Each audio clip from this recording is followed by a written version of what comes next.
Welcome to this episode of the Broadway Shuffle, a Texas Tech sports podcast. My name is Conrad Mills. I am here with Zyler Buchanan and Clayton Anderson. Brennan Baxter just couldn't make it for whatever reason tonight. It's like he's turning 30 today or something. You know, he's got things going on, but we are here nonetheless for an episode of the Broadway Shuffle, and we've got a lot to talk about, guys. There's a lot going on in Texas Tech, the world of sports. We've got Grant McCasland rumors. We've got spring football. We've got lots of different things going on, but if you're here for the first time and you're just now subscribing, maybe because you're a North Carolina fan or something, make sure to hit that subscribe button. Really helps out the show, helps us reach more people with Texas Tech sports, and that's what we really care about here. And so we're going to go ahead and start off with the hot topic of conversation. As everybody knows, Hubert Davis has been relieved of his duties as the North Carolina head basketball coach. And guys, I don't know if you've seen it. I'm sure you have. In fact, I know you have. We all have. The rumors on who North Carolina may hire for their head basketball coach position. One of the names that I saw at the bottom of the list on On3, but it was still on the list, and that's what scared me, was Texas Tech head coach Grant McCasland. Now, we know why everybody would want Grant McCasland to be their head coach. We love Coach Mac. We're proud of what he's done at Texas Tech. We want him to be our coach forever. But with that happening, other people notice him. Other people notice your success. And schools like North Carolina may be looking to poach him. Zyler, when you saw this initial report and when you felt this news of maybe this is possible, what were your thoughts? What are you thinking now? Nothing confirmed yet. We're just kind of feeding into the rumors a little bit. What are your thoughts on Coach Mack maybe to UNC? Would you go to UNC? What would that mean for Texas Tech? The floor is yours, my friend. So a little bit of, I guess, backstory. If you're on Red Raider Sports, you saw somebody that's reasonably well connected, not necessarily a moderator or a staff member, post and said, "Hey, just keep your eye open if UNC opens in the fall or in the spring. You know, just keep your eye on that." And so I kind of tucked that away. And lo and behold, UNC does end up opening in the spring. And so I think it's something that UNC has been planning for. This is not, and the way these athletic departments work, if you're an athletic department and you don't have that sheet of paper in your desk for your football coach and your basketball coach, if my coach left today, who I'm calling, you're doing yourself a disservice. And I think Grant was on that list, and they'd probably had some initial conversations. And I don't know that to be certain. I think UNC is a premier job in the sport, and I think Grant McCasland is a premier coach in the sport. That match is very obvious from that respect. I think what you're looking at here is UNC is going through kind of the usual blue blood list. They're going to say, "Hey, Brad Stevens, come say no." Brad Stevens has said no. They're on to Billy Donovan. If Billy Donovan says no, that's when I think it gets really interesting. I think there are other big time candidates.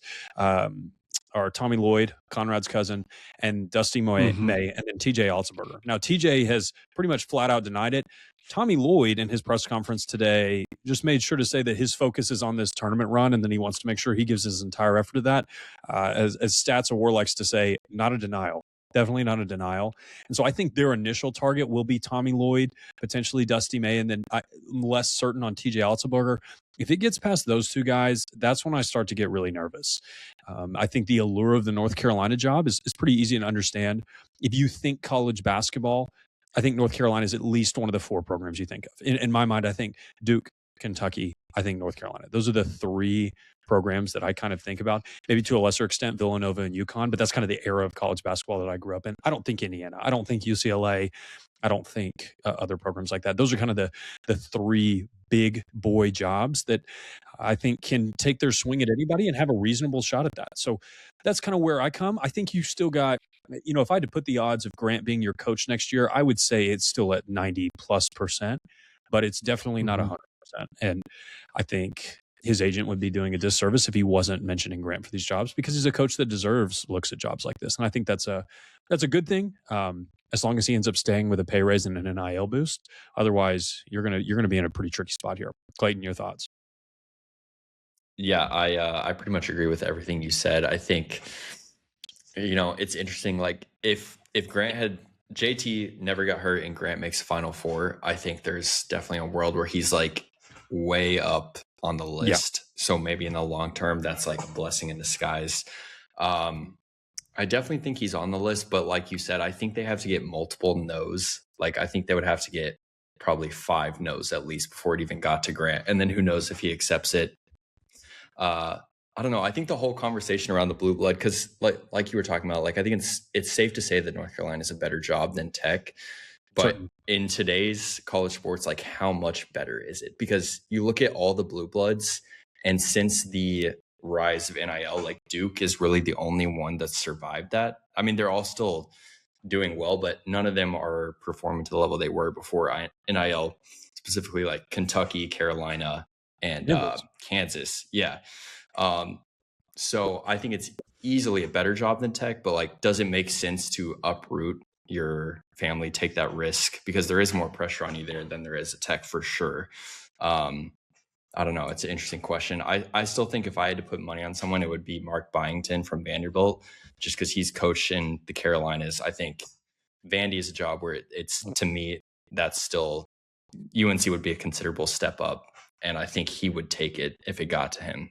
So that's who's my money would be on, but definitely makes me nervous that Grant's, a candidate. Guys, let me ask you this. Clayton, you alluded to it. With the NIL era, with all you've seen Texas Tech do in this space, is UNC, I mean, you've said it, but I would just like to hear you elaborate on it a little bit more. Is UNC just a better job because it is more of a basketball culture as a whole? North Carolina, obviously the history is a better job because of their history. Why is it? I mean, I'm sure they invest a little bit more because they obviously don't invest in football. Why is it a better job than Tech? I think they have equal or better resources in NIL. They have bigger arena, probably better fan support for basketball. And I think just in the ACC, it's good. Like going into the year, it's going to be expected that Duke and Carolina are like the two contenders. So I think just being one of the top two automatically, I think, is also a huge reason. And then the history does still matter, like regardless of NIL, like the history of North Carolina does matter. Yeah, thinking about convincing a high school kid, and I know money matters a lot, but if you're a 5-star point guard and Carolina calls or Tech calls, which phone call do you pick up first? And that's no disrespect to the Tech job. I love what our administration has done, making Tech a premier job in the Big 12 and in the country. That's nothing. It's just Carolina has 85 years of basketball history that endears themselves to recruits and to fans. And I think Clayton hit all of the right points. Now, when I go through the list, like NIL, yeah, I think Carolina probably has you beat, but it's not what it would have been in 2015. I think that's the difference that you're looking at now is you've closed the gap. No, I'm not saying you're in striking range of North Carolina. I mean, you have one Final Four. You don't have a national championship. The expectation of all of their coaches there is to win national championships. And we say that and I think we mean it. You really mean it at North Carolina. And I misspoke earlier. I think of 4 jobs in basketball. I also think of Kansas, which we could even segue into that. That job potentially is opening. Bill Self might retiring. And to have North Carolina and Kansas, which I think are 2 of the top 4, I think Kansas is the best job in college basketball, truthfully. I think it clears Kentucky, and I think it clears Duke. I think North Carolina is the 4th one on that list for me in that kind of upper echelon. In thinking about fit for Grant at a blue blood, I think his worst fit would be at Kentucky. I think that's a job that requires almost an egomaniac. You need somebody that loves the limelight, loves a little bit of the craziness, and is going to kind of be a public figure. And I think you have to do that at all the blue bloods to an extent. But thinking about like Calipari and Patino and kind of the coaches that have been successful at Kentucky, Grant is not that kind of character. He is not a front and center guy. It is always about, other things. Kansas is the job. I think if that does actually open and they don't hire Vaughn, that's the one I think I would be more concerned with than North Carolina. I think when they look at different things, McCasland can make a lot of sense for them. They're looking for a guy that knows his business, knows how to run stuff, and runs a really professional program. And I think McCasland does that. So that would be the job that I'm a little bit more worried about than UNC at this point in time. Yeah, those are good. So those are good points about Kansas, and I got bit by the Twitter sphere this earlier today, where I sent you guys a tweet that I thought was legit that said Bill Self was opening, even though that's or retiring, and that's that is the rumor, but I bit the wrong apple there because it was a fake account. But I will say, guys, I mean, I'm thinking about this, and you're making great points not only about North Carolina but Kansas, and obviously it's really cool that you have a coach of this caliber that you're having these conversations about, because that's good for your university, that's good for your program. If you're not in this position, like let's say you're like, I don't know, Baylor, no one's calling Scott Drew right now. Not that he would leave, but no one's calling him. No one's thinking about him. No one's thinking about Jamie Dixon. Like no one's thinking about these guys that are at these places. I don't even know the A&M coach's name. He just got there, but no one's really calling him right now. So the fact that you've got a guy like this, who's one of the best coaches in the sport, is big for you. I just obviously, as the perennial Tech homer on this show, just look at Texas Tech and think, okay, he's got a master's degree from Tech. His wife went to Tech. His kids are entrenched in Lubbock. Wife owns a business in Lubbock. Has done fantastic things with this program, taking it to obviously not the heights that we saw in 2019, but moving in that direction. And obviously this is always going to be the what if JT didn't get hurt year. You don't lose JT this year. Maybe you're playing in a Final Four. Maybe you're winning a national championship. Totally. All these things. I just wonder, like, he's a Texas guy at heart. He's obviously went to the school that shall not be named in Waco. He's just got so many ties here that for me, at his age, not that he's old, he's not old at all, but what he's built and is building and the support he has, not only from Kirby Hocutt, from the athletic department as a whole, from how this university has bought into him. And I just think when you start something at a job like this, at a level like this, even though there are the North Carolinas, the Kansases out there, I still think there's something to be said for what you've already built and what you're still building. And so for me, I really hope he sees that and what this place can be and already is. It's like, you know what? Those places maybe 10 years ago would have been different for me.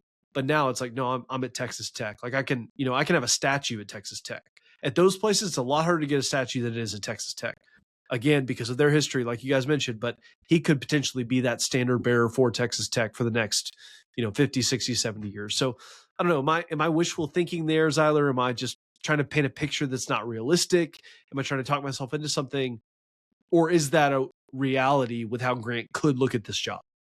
Yeah, I think what you're saying is true. I wouldn't dispute any of that. I think you always have to remember that these guys, like Grant has coached in San Angelo and Waco and Arkansas State and Denton and Lubbock. Like putting down roots permanently has never been a facet of a coach unless they go to a job like this, where Bill Self coaches for 20 years. Roy Williams coaches for however long, Coach Krzyzewski. And so they could see, and these guys believe in themselves. If North Carolina wants me, I must be at the top of my game and an elite coach. This could be where I retire. And I think he could think that at Tech, but he could be thinking, if I go to North Carolina and I coach for 25 years, I'm going to win 3 national championships. If he coaches for 25 years at Tech, does he win 1? Maybe, and hopefully, but none of that's just guaranteed like it would be. Maybe it's not guaranteed, but those are the things that I imagine they consider. There's only 4 of those jobs for a reason. It's like when the NFL coaching jobs open, there's only 32 of them. There's only really 4 big blue blood jobs in the sport. And there's a reason that people seek after them so highly. He's going to get, football will always be the bell cow at Tech. It is not that way in North Carolina. Same at Kansas, same at Kentucky, and same at Duke. There's really only, outside of the Big East schools, of the serious players in the sport, everyone in the power conferences, their basketball programs are second fiddle to the football program. And I think there can be some allure there saying, I am the big dog on campus, and this is the sport everyone cares the most about. And so I think there's factors in that regard that make the job appealing. And I'm not going to sit here and sell you on the North Carolina job, because I love Tech and I love Lubbock, and I hope Grant's here for a really long time. And it would be devastating if he did leave. But the thing we talked about on the last episode with Brennan, like, coaches win games, administrations win championships. Tech will be just fine. We've got a great administration. You've got great NIL backing. This will not be the last basketball coach that ever coaches at Tech. Grant is not going to be the only coach we ever have in our history. And we'll be just fine either way. So that's kind of where I settle. I think I learned my lesson with Beard. Don't burn yourself out over a single coach being the only reason you can be good. I think it was harder with Beard because it really was. He took you to heights you'd never seen before. Now I know that we have the administration and the backing that this can be a competitive and a premier job in this conference. And Grant being here or not being here won't change that. As much as I want to keep him, and that's no disrespect to Grant. I would love if he coached here 25 more years. Give me that right now, and I would sign up for it. But that's kind of where I land on all that stuff. And it'll be interesting to follow, man. I think it's going to move slowly, and then all of a sudden it's going to move really quickly. So just keep your eyes peeled. Yeah, it'll be interesting to see what happens. But I guess we could play we could turn over the coin a little bit and think about okay, if this does happen, like you said, Zyler, moves slowly, then it moves quickly. Let's just say, and don't come at us in the comments. If you're still here, make sure to like and subscribe, but don't come at us in the comments. We're just trying to prepare you and trying to think about this. If Grant does leave, where is Texas Tech going? Way premature, but we're podcasters. It's off season for basketball. It's off season for football. What are we doing here if Grant does leave? Jerome Tang. That's your only call. Chris Beard would crawl over glass to come back to Lubbock. And I'm not recommending either of those guys. Clayton, who do you think? I don't know that I have a great read on that. Yeah, I don't either, to be honest. I think there would be people who would be pro Matt Brower, I feel like, although I don't know if I'm on that board of him making that jump all the way to Texas Tech head coach that quickly. There would be people clamoring for Jeff Linder. I don't know. It's so tough because, like, if Grant got the UNC job, then yeah, hopefully he doesn't have a twin brother. But if it does get to Grant on the UNC job, that means there's other people, likely above Tech's range of like who they could get that have already said no to that job. And so those are already scratched. It's like, where do you go below that tier? I don't know of any like up and comers that are, because Josh Schertz just signed like a massive extension with a huge buyout. So I don't know. He's like the obvious mid-major guy, but yeah, I wonder if you try to take a swing at Ben McCollum. You've tried to get him on staff 2 years in a row, and then he took the Iowa job. I wonder if you could pry him away from Iowa. He's kind of been a Midwest guy. That would be like if I was going to try to lure a high major guy away, that would be the one that I maybe take a swing at. Other people that I think would be semi-interesting from the mid-major ranks, Eric Olin at New Mexico would be somebody that I'd at least like take a look at. Now, I know he wants to be in a big city. He's got, kids with health issues, and I think there's some stuff about him being in a big metro that would be appealing to him. So maybe he wouldn't be on that list. The other guy, man, if I was looking at assistants, and I don't know if they'd leave the Northeast, but Luke Murray at UConn, or their other assistant's name escapes me, but they've been part of some really, really good teams and never really gotten a shot. That would be another tree that I would maybe bark up. And those are kind of long shot guys. I think Matt Brower and Jeff Linder would obviously get interviews. I think that'd be someone that, you have familiarity with them. And so I'd be interested to see what happens there. But the thing is, it's different when you fire your coach mid-season or you fire your coach like right at the end of the season. If you unexpectedly lose your coach right before the portal opens, you get in like massive scramble mode. And you're not North Carolina where it's like, I'm going to survey 99.9% of the jobs and take whoever I want. That's not the situation Tech would find them in. So that would be a little bit trickier. So hopefully it doesn't get to that. Yeah, hopefully it doesn't get to that. And this could have been a moot point, guys. This conversation could have no merits. You could not have to worry at all. We're gonna be sitting here maybe in November, and Grant's still our coach, and everything is going well, and we've retooled in the portal, and we're going forward again. But we'll see what happens. But we just wanted to prepare you a little bit for this conversation because it's happening online. I don't know if you guys have seen it. It's happening in the Discords. It's happening on Twitter. It's happening all over the place. And so if you're still with us and you have not subscribed again, make sure to subscribe. It really helps us out. 100% free. Hit that subscribe button and be a shuffler. Join the shuffler family. And so we love doing this, but we love having you in the comments and letting us know what you think. We're going to transition to spring football. Honestly, a great time of year. You're undefeated. You're whatever you want to talk yourself into. And where we stand. You know where I stand right here on the Broadway Shuffle. I've already said that Brennan Sorsby is going to be the 2026 Heisman Trophy winner. But enough of that. Zyler, you take us away. You've got some awesome questions for us right here as we talk college football in March. Yeah, so I think there's still a ways to go. And if you get too into the football weeds in late March, you start running out of things to talk about in late April and late May. So you got to pace yourself a little bit. And so there's two kind of topics I want to talk about. I sent out a poll on Twitter for each position group, and I ranked, and I asked people to answer, on QB, do you think it's way better? Do you think it's sort of better? Do you think it's kind of worse, or do you think it's way worse? And kind of, did it get a lot better, kind of better, a little bit worse, way worse? And that was kind of the question on all of those. Where do you think, and I'll ask you, and I guess I'll ask both Conrad and Clayton, if you had to choose much better, sort of worse, or much worse on the quarterback position, what would you vote? And then I'll tell you what people I mean, said, and we'll debate it. I feel like I have a nuanced answer on this, that I think in totality it's sort of better, but I think against elite teams it's way better. If that makes sense.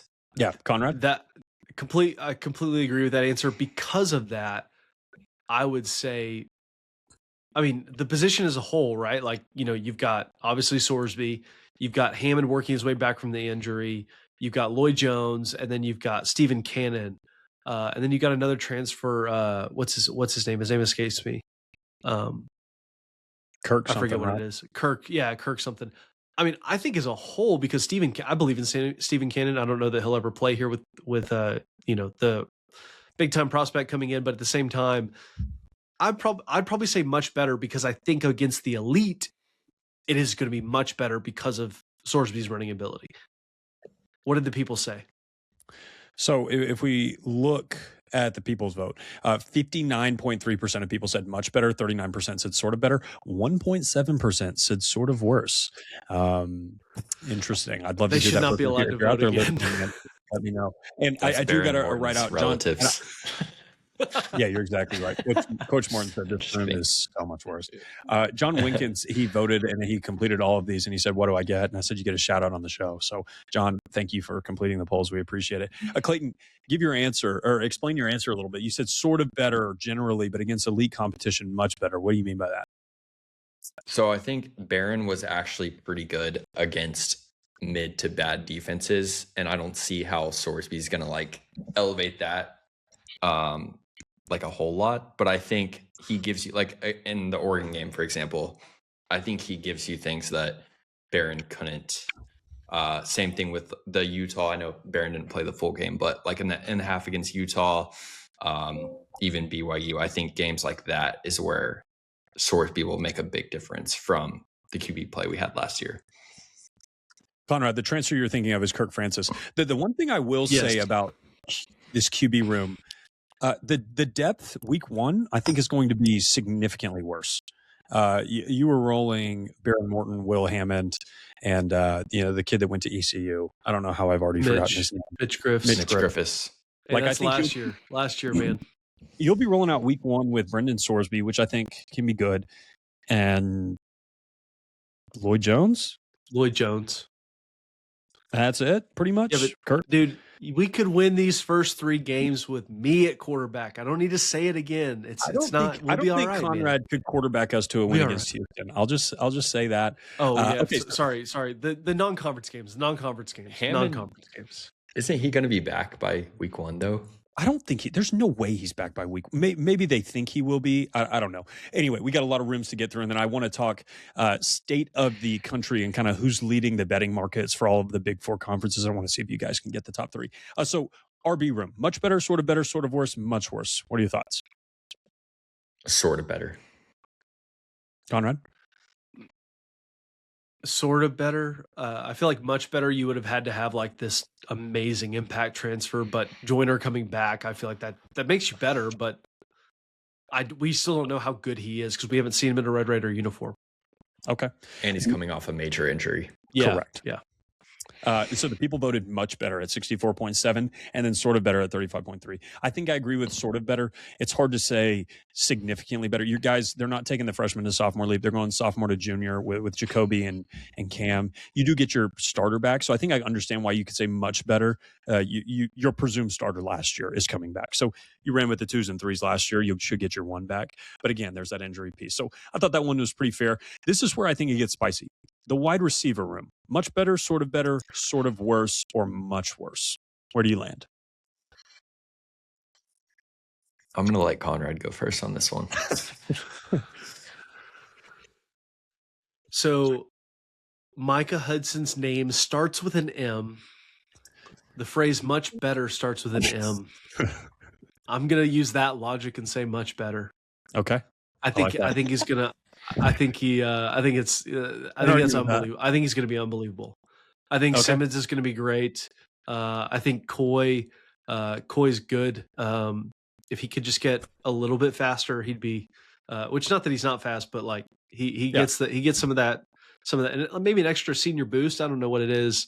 An extra seat in your boost. Senior boost. Senior boost. Sorry. Oh, no, not senior boost. Sorry, I didn't speak clearly. I'm struggling. No, forgive me. I think much better. And again, that's no disrespect to Reggie or Caleb and what we lost. I just think. So no disrespect to them, but you think the new guys are better than them. Yeah. Okay. He got me. Yeah. I think Micah is. My hot take of this is I think Micah is going to be in contention for the Big 12 Offensive Player of the Year. Oh my word! Wow. It's March and we're already firing those off. I cannot wait. Yeah, firing it off. Let me know what you think in the comments. Clayton, what are your thoughts? I think this is definitely the toughest one on the team. I feel like it's hard to isolate the receiver play from QB play, but I am going to lean slightly better because I think there's more like raw talent in the room and someone is going to like break out. Sure. Like whether that's Micah or Bryson Jones, Chase Campbell is a freshman. Yeah, Simmons. I think Somebody's those guys, somebody will be great. So I'll lean slightly better. Okay. The people voted. They had much better at 23.5. The winner was sort of better at 52.9 and sort of worse at 23.5. I think that voting pattern, I think, is right where it should be. I think the ceiling is probably higher with this group. You got a 5-star coming in. You got the depth. You got Bryson Jones as a 4-star. You got Chase Campbell that's a 4-star, really productive SEC receiver, and Malcolm Simmons coming over. Great players in Dante Lee from Liberty coming in. Plus, you've got Coy coming back. I think the floor is lower. There's a world where this group is worse than last year. And so I think there's a world where it's worse. I don't see a world where it's just crazy worse than last year. But again, Clayton makes a great point. How do you separate it from QB play? Like if Brendan is way better than Barron, this room is going to look way better. Conversely, if Brendan's way worse, this room will definitely look worse than last year. So fun one. When we get to the tight end room, Conrad, are you voting on these right now? No, I'm not. Okay. I'm not. Like I can if you want me to. The numbers keep changing. Okay. So tight end room. Much better, sort of worse, much worse. Where are you going? You lose John Carlos Miller and you add Matt Ludwig from Montana and you add Jet Carpenter from Nevada. You bring back Terrence Carter. Is it? You guys tell me if this logic is dumb, but I'm going to say sort of better. Because Terrence Carter has been in the system for another year, and as we would think, the QB play will elevate, and so I think that's going to make Terrence better as a player. So I'll say sort of better. Yeah, I think that's fair. Fair, unfair? I think it's fine. Clayton? I'm with you. Yeah, I say slightly better for the reasons that Conrad said, and then also, I feel like tight end's a tough position to make a difference as a freshman, but Matt Ludwig is probably better than any freshman tight end we've had in a while. So, maybe he turns into something. Certainly. Okay, so much better was at 34.3%. That's a little aggressive in my mind. Sort of better was the winner at 60%, and sort of worse at 5.7%. So maybe some John Carlos Miller fans out there. I think he was a great blocker for you. I think that's an easy role for us fans to overlook and not appreciate enough. But TC coming back, man, hard to see this room really regressing in any way unless the blocking doesn't improve from some of those other guys. So final offensive role, offensive line, much better, sort of worse, sort of better. This is the first position where we have all 4 votes getting categories. So people were all over the place on this one. I'm going to say much better on this one. I think the continuity of bringing back Sampson, Pont, and taking the freshman to sophomore leap, Wilson coming back, and then the guard depth that you had last year. I think, no disrespect to Jados, as Conrad would say, but I think one of those will be better. And then Zambrano coming back too. So okay. I'm going to say much better. Okay, Conrad. Yeah, I'm going to say much better. Another year in the strength program, more experience together. Clay McGuire is the offensive line coach. I mean, another year under him. How could it not be much better? Friend of the show, Clay McGuire. Yeah, friend of the show. We know you're listening, Coach. Thanks for listening. Okay. The people spoke, and they had sort of better as the overwhelming winner at 70.6%, much better with 23.5%, and then sort of worse and sort of better, both with 2.9%. I think I would lean sort of better. I think if Ponton takes a big leap and Sampson is who he was last year and you get improved guard play, you could really see a big leap here. But hard for me to see this group being worse with the same offensive line coach, the same tackles, the same center, which I think are the most important positions. And I think you'll upgrade at left guard. I won't even use Conrad's caveat. I just think you'll upgrade at left guard. So that concludes the offense. Not a single position won out on getting worse than last year. So interesting. Some optimism coming from the Red Raider faithful. These ones are interesting. Defensive tackle, much better, sort of worse, much worse. What do you got? I'll go sort of worse. Okay. I think SGH and Lee Hunter are so good that it's hard for me, even though Mateen, is obviously one of the highest rated transfers. It's hard for me to imagine him being like just as good as those guys. I know you bring back AJ Holmes, which is huge, but I will land on slightly worse. Okay. Conrad? Right now where we sit, it's impossible for me, and I'll tip my hand a little bit with D tackle, D end, and or edge rusher, however I don't know how you split this up, and with linebacker, I'm gonna say sort of worse, and it's not any disrespect to, again, using my caveat. Trust me, when there's disrespect, you will know from me. I'll be honest with you, listeners. But with those three positions, how generational they were last year, the best ever you've had at Texas Tech. Certainly. How could it not be worse? Like, that has to be. So, yeah. Blanket statement, a very simple answer from me.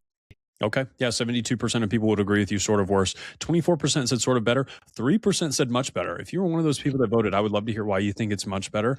I think Mateen coming in is going to be interesting. And then Bryce Butler, Julian LaVenture, and you bring AJ Holmes back. You bring JoJo Johnson in from Oregon State. Like, you've got some talent on the interior there. I think you have more talent on the interior than you do on the edge.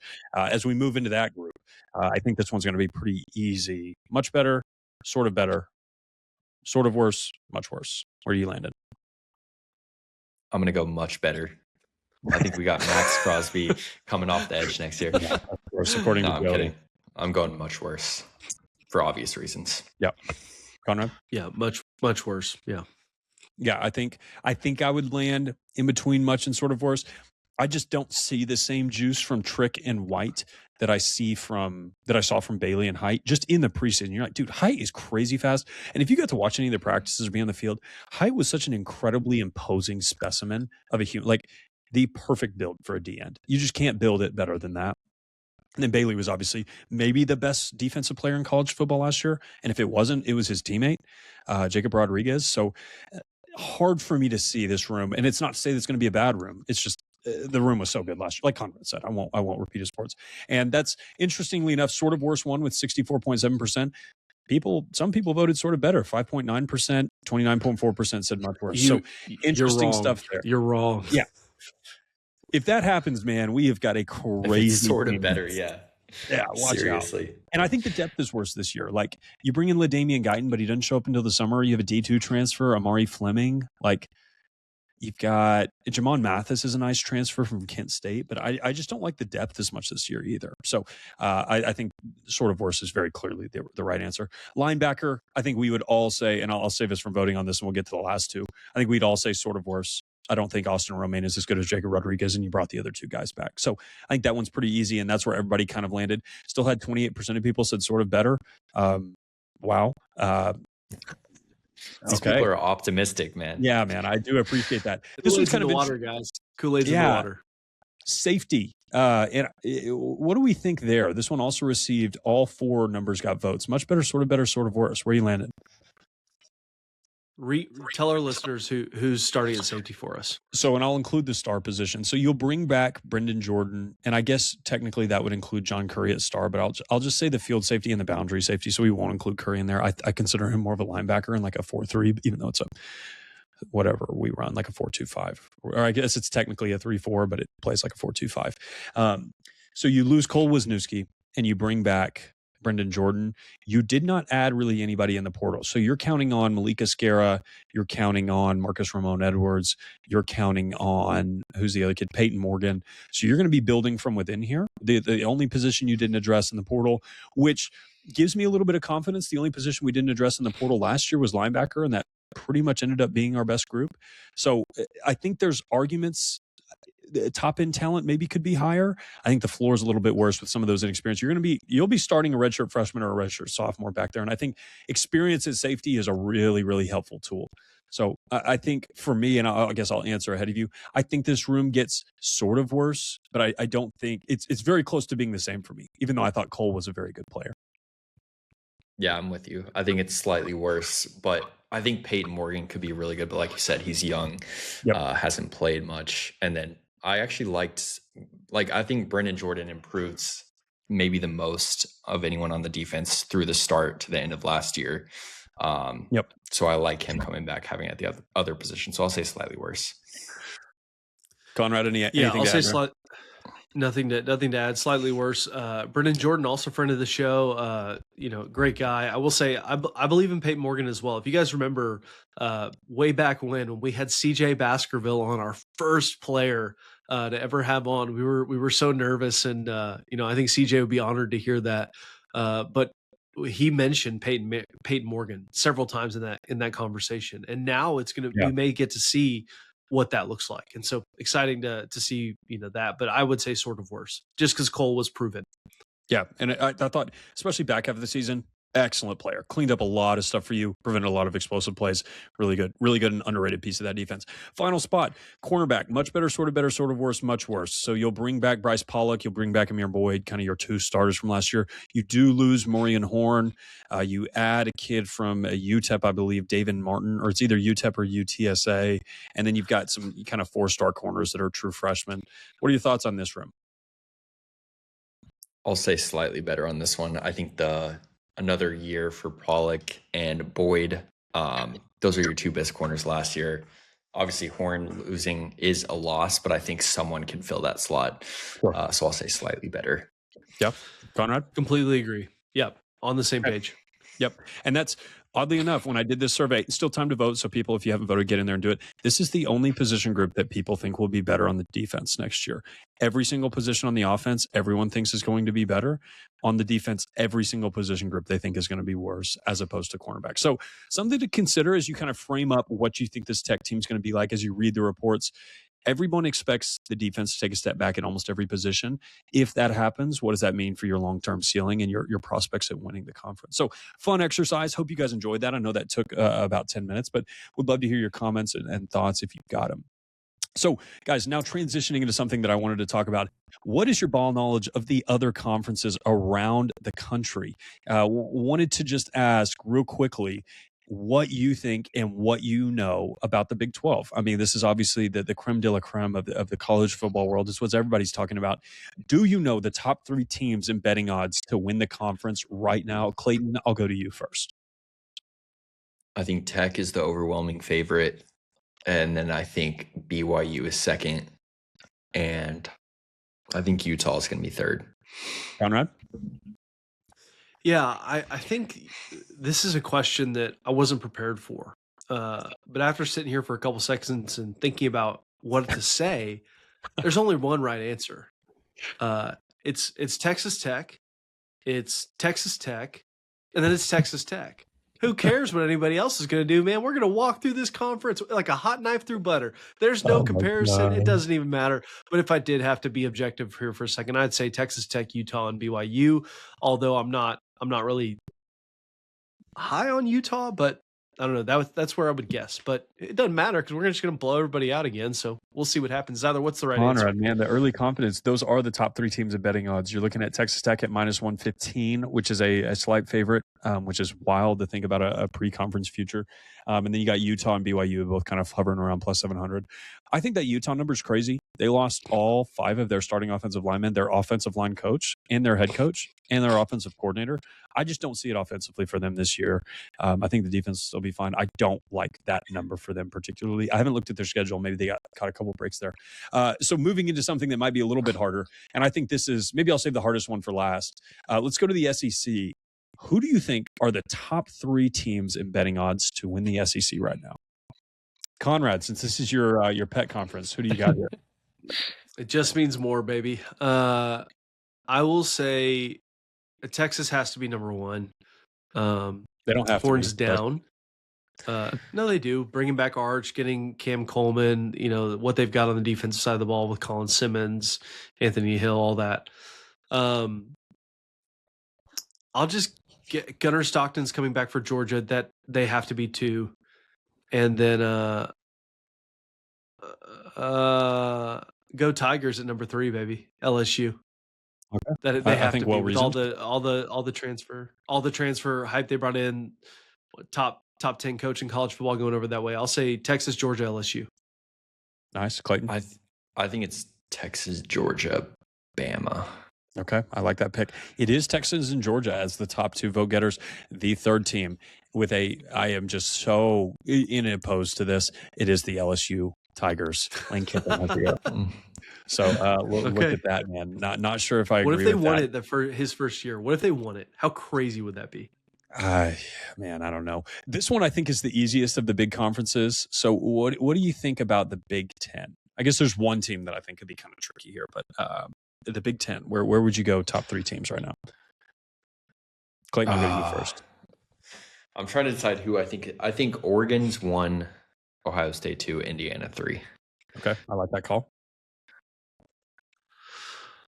I'm going to say Ohio State 1 because I think there just is a massive bias there, whether or not it's justified. There just is, especially this time of year. Number 2, I'll go Oregon. Dante Moore coming back. Dylan Raiola, QB3.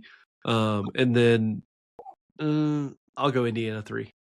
Nice. You guys nailed it, man. The only one that kind of gets close to that is Michigan, but those are the top 3 pretty overwhelmingly. Now, this is the one I think is very clearly the hardest. The ACC, the weirdest football conference in America. Who are the top 3 teams in betting odds in the ACC right now? I think Miami's easily the favorite. I think I'll say the other 2. This is honestly a total guess, but I'll say SMU and Clemson. Okay, I like that. I think well-reasoned. Conrad?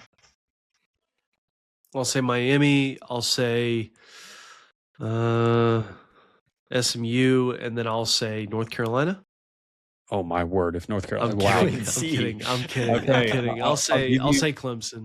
I'll say Clemson too. I mean, I feel like that just makes sense. You got the first 2 because you guys said Miami and SMU, correct? Yeah. Yes. Okay. Is Louisville the 3rd? Louisville is the 3rd team in the SEC. Wow. So that was no Florida State, no Clemson. I guess there's really nobody else that would be kind of shocking there, but you have to pick a team, and it's like, who do I pick as that 3rd team? So kind of funny stuff. Hope you guys enjoyed that kind of a lay of the land. We're going to be getting a lot more into football stuff as the season wraps up. Conrad, I'll let you close.